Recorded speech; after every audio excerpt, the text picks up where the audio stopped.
بسم اللہ الرحمن الرحیم۔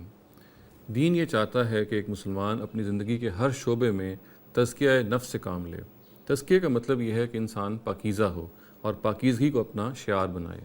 اور دین کے مطالعے سے یہ معلوم ہوتا ہے کہ اس کو اس بات پہ اصرار ہے کہ کھانے پینے کے معاملات میں بھی انہی چیزوں کو کنزیوم کیا جائے، انہی چیزوں کو کھایا جائے، انہی چیزوں کو پیا جائے جن کے بارے میں قرآن یہ کہتا ہے کہ وہ طیب اور حلال ہیں۔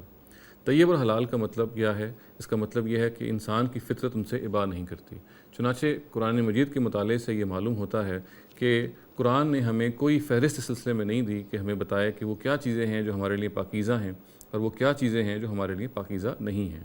اس کی وجہ یہ ہے کہ ہماری اپنی فطرت ہمیں اس میں بنیادی رہنمائی خود دے دیتی ہے، اور ہماری اپنی فطرت یہ بتاتی ہے کہ چیتے مثال کے طور پہ، یا شیر یا ہاتھی یا ولچرز، یہ وہ جانور ہیں جو کبھی انسان نے نہیں کھائے۔ اسی طریقے سے جانوروں کا جو بول و براز ہے اس کے بارے میں طبعی کراہت ہمارے اندر ہی موجود ہے، اور پھر نشہ آور چیزوں کے بارے میں بھی ہماری اپنی فطرت ہماری رہنمائی کرتی ہے کہ یہ کسی طرح سے بھی جائز نہیں ہے۔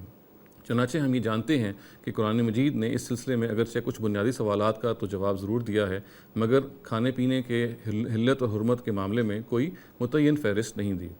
یہ ضرور ہے کہ انسان کی اگر فطرت مسخ ہو جائے تو وہ ظاہر ہے اس کو اس سلسلے میں رہنمائی حاصل نہیں ہوتی، مگر انسانی تاریخ کا ایک عمومی مطالعہ ہمیں یہ بتاتا ہے کہ اگر اس کی فطرت مسخ نہیں ہوئی تو ان سوالات کے بارے میں بغیر کسی تردد کے اس کی اپنی فطرت اس کی بالکل صحیح رہنمائی کر دیتی ہے۔ وہ کچھ بھی بنیادی سوال ان کی طرف میں نے اشارہ کیا جو انسان کے ہاں پیدا ہوتے ہیں اس کے اور جن کے بارے میں یہ معلوم ہوتا ہے کہ انسانی عقل یا ہیومن انٹلیکٹ جو ہے ان کا صحیح جواب شاید نہیں دے پاتی، ان کو قرآن نے موضوع بنایا ہے اور ان کا متعین جواب دیا ہے۔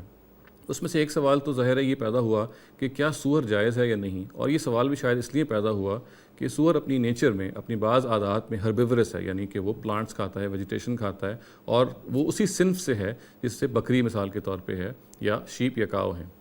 مگر اس کے ساتھ ساتھ یہ معلوم بھی ہے کہ وہ گوشت بھی کھاتا ہے، گوشت خور بھی ہے، تو پھر یہ سوال پیدا ہوا کہ کیا اس کو جائز قرار دیا جائے یا نہ قرار دیا جائے۔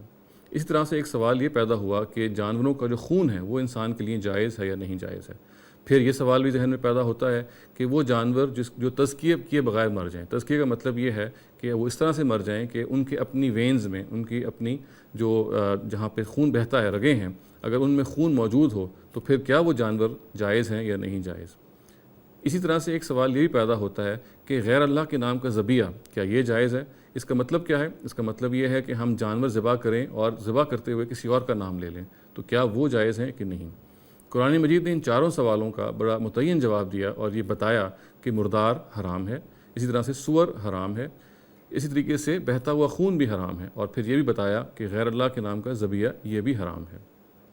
البتہ ان چیزوں کے بارے میں ہمیں قرآن مجید سے معلوم ہوتا ہے کہ کچھ مزید رہنمائی بھی ہمارے لیے موجود ہے۔ اس میں سے پہلی بات تو یہ ہے کہ وہ جانور جو طبعی موت مر جائے اور وہ جانور جو ایکسیڈنٹل ڈیتھ اس کا شکار ہو جائے، یعنی کہ حادثاتی موت کا شکار ہو جائے، تو اس کے بارے میں بھی قرآن یہ کہتا ہے کہ اس کو مردار یا میتہ ہی قرار دیا جائے گا۔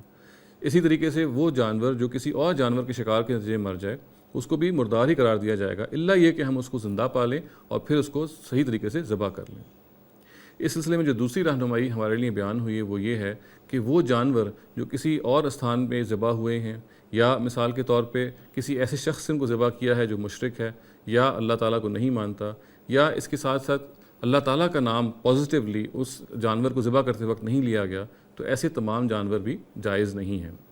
اس سلسلے میں جو تیسری اسٹیپولیشن یا تیسری رہنمائی بیان ہوئی ہے وہ یہ ہے کہ سدھائے ہوئے جانور اگر وہ کوئی شکار کر لیں تو اور شکار جو ہے وہ مر جائے، ختم ہو جائے، تو پھر وہ بھی جانور جائز ہوگا، وہ شکار جائز ہوگا، اس کنڈیشن کے ساتھ کہ جو سدھایا ہوا جانور ہے اس نے اپنے لیے اس سے کچھ نہیں کھایا اور مالک کے لیے اس کو پریزرو رکھا ہے، اور اگر نہیں رکھا اور خود کچھ کنزیوم کر لیا ہے، خود کچھ کھا لیا ہے، تو پھر وہ شکار بھی مالک کے لیے جائز نہیں ہوگا اس کو کھانا۔